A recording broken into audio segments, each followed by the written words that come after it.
Well, our airport isn't the largest or the busiest in the U.S., but our strategic location is why Honolulu ended up just behind New York and Los Angeles as a super hub, most likely to spread an infectious disease.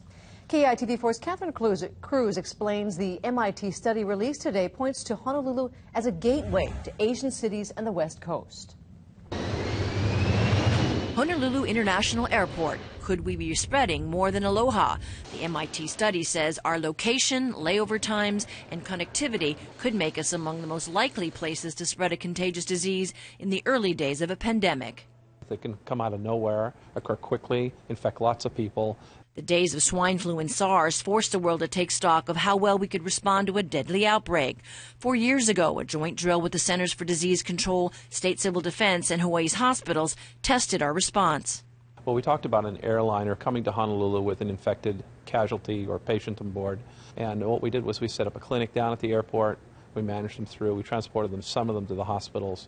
I think we demonstrated in concept that everything works. This month's joint military war games and disaster drills made for good practice for the state's emergency responders. The Healthcare Association recently purchased this biocontainment chamber. It's believed to be the only one in the Pacific.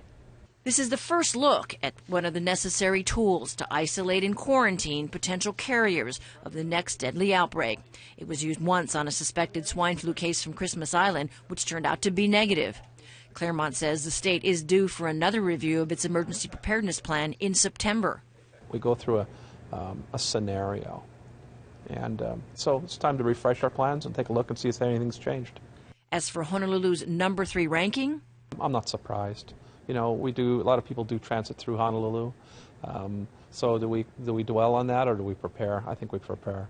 Catherine Cruz, KITV 4 News.